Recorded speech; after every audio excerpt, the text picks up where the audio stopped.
Рос Колдхарт е истражувачки новинар со повеќе од 3 децени искуство во весници и телевизија, вклучително и работа за весникот Sunday Morning Herald, ABC телевизијата и шоуто 60 Minutes. 5 пати е добитник на националната награда за новинарство во Австралија, наградата Вокли вклучувајќи ја и највисоката награда Голд Вокли. Добитник е на Логи, главна награда на австралиската телевизија за известување за јавни работи и добитник на Златен медал на филмскиот фестивал во Њу Јорк за меѓународното истражувачко новинарство што го спроведувал во текот на својата кариера. Неодамна го направи документарниот филм The UFO Phenomenon за австралиската телевизија 7 News. Документарецот во 3 наврати беше поставуван на YouTube и сите 3 пати имаше милионски прегледи и сега е достапен за бесплатно прегледување на тој стриминг сервис. Рос е скептик, како што треба да биде секој професионален новинар со долгорочно искуство и редовно известува за феноменот НЛО. Тој, како што самиот вели, има многу извори од висок ранг и чин во военото разузнавање во САД и последниве недели ја промовира својата нова книга In Plain Sight со многубројни интервјуа и гостувања на бројни подкасти.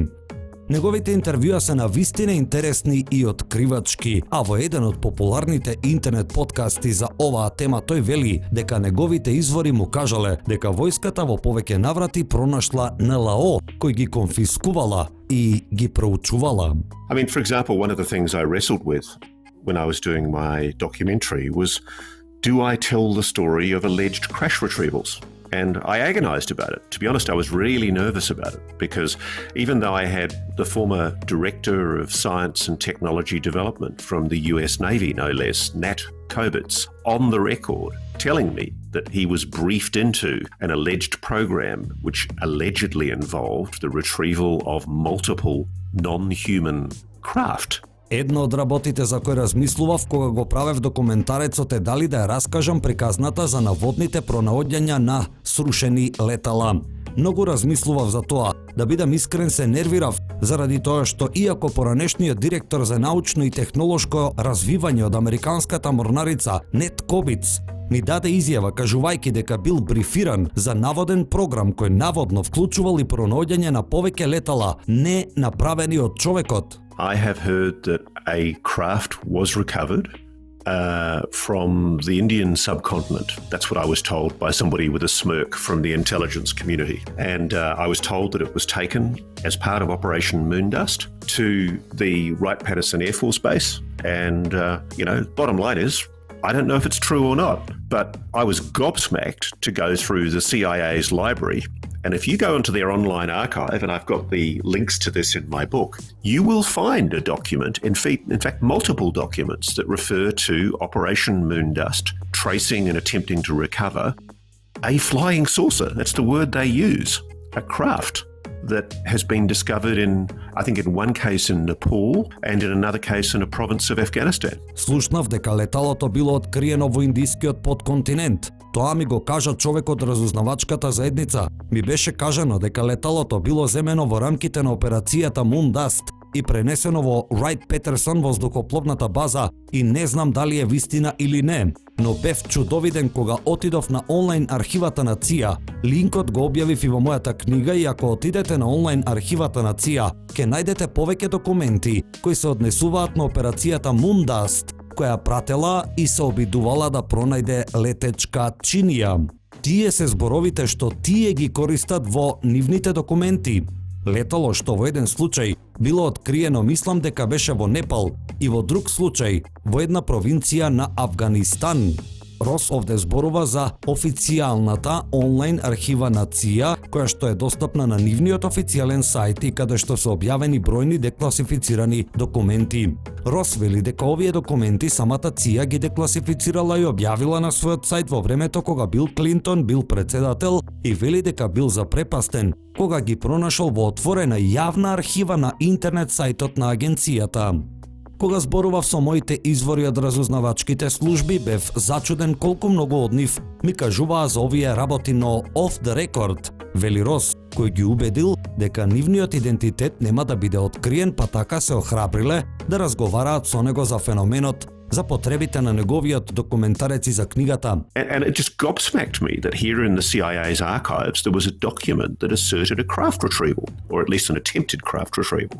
And when I spoke to, as journalists do, my anonymous sources in different sections of the US defense and intelligence community, I was amazed. I expected it to be quite difficult to get people to talk to me about this, but once people knew that they were speaking to me confidentially, and once they knew that I'd gone to enormous efforts to protect their identity by not using electronic means to communicate with them that could readily be bugged or tracked, they opened up. Рос исто така вели дека не знае дали ова е вистина, туку дека само ги пренесува информациите што му ги кажале неговите извори. I was told, and I'm cautious in saying this because people will immediately assume that I'm saying it's true. I don't know it's true, because there's always the risk of a disinformation program. There's always the risk that what this is another Richard Doty plant trying to mislead a journalist, as has happened countless times before.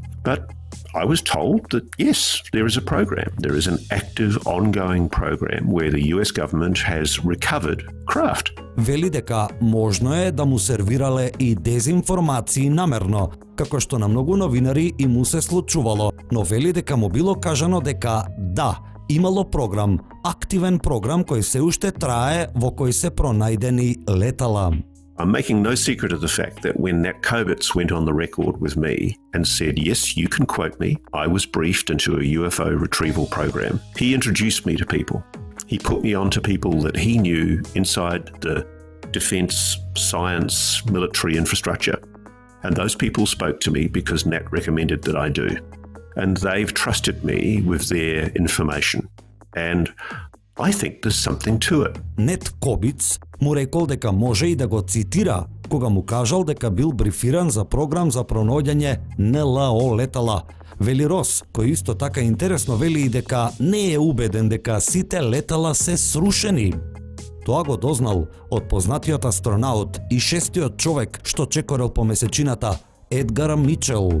But I'm not persuaded that they're all crashes. Edgar Mitchell, and this is something I'm telling you for the first time, Edgar Mitchell told my source, the spaceman, who was one of his closest friends, that he understood that a fully functioning craft was found literally with the lights on and the door open, and the US military recovered it off the Mexican military under gunpoint and took it back to the United States off Mexican soil. And that was a story that Edgar Mitchell told my friend, the spaceman. Now, I don't know if it's true or not, but I don't think Edgar Mitchell had lost his marbles even by his late time in life. And he was utterly convinced that there had been multiple craft retrievals. And he told this to his friend, and indeed he told it to multiple friends. Едгар Мичел му кажа на мојот извор, кој му беше еден од неговите најблиски пријатели, дека целосно оперативно летало било најдено буквално со запалени светла и со отворена врата. Американската војска го превзела од мексиканската под пиштол и од мексиканско тло го однела во САД. Тоа беше приказната што Едгар Мичел му ја кажа на мојот пријател и не знам дали е вистина или не, но не верувам дека Едгар Мичел при крајот на животот го загубил разумот. Тој беше потполно убеден дека имало повеќе пронаоѓања на летала. Тоа му го каже и на неговиот пријател и на повеќе негови пријатели. One of the things that's been emphasized to me by multiple sources is craft were found archaeologically. They were found in apparent crash incidents, and more importantly, they were also found as if they'd been left on purpose for us to find. Една од работите што мене ми беше потенцирана од повеќе извори е дека летала биле најдени археолошки, биле пронајдени во наизглед инцидентни рушења или срушени летала и најбитно, биле пронајдени како да биле намерно оставени за ние да можеме да ги најдеме. Ова многу интересно интервју Рос го има за подкастот That UFO Podcast и покрај овие, тој има и други навистина многу интересни. Зборува за тоа дека војската имала начин како да ги прати леталата со посебни фреквенции, дека покрај тоа што леталата биле пратени тука на небото, сега војската имала можности и да ги прати и во Вселената. Иако тоа не е доволно интригантно, Рос вели дека еден исклучително кредибилен извор, за кој вели дека има голема почит и дека не сака јавно да го открие, му кажал дека војската работела на изнаоѓање начин, а може би и веќе успеала да го пронајде, за спуштање на овие објекти со помош на електромагнетни фреквенции. Тоа всушност е еден вид можна одбрана против ваквите објекти. Multiple sources have contacted me telling me not only has the US done this, it's continuing to do it, and we're doing it in space now. We're also monitoring these objects in space.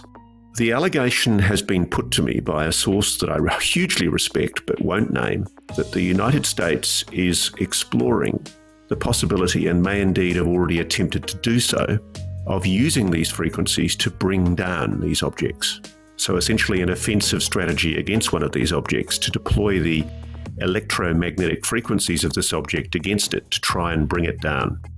I sure as hell hope that's not happening. Рос вели дека се надева дека такво нешто не се случува, бидејќи тоа со себе носи големи ризици.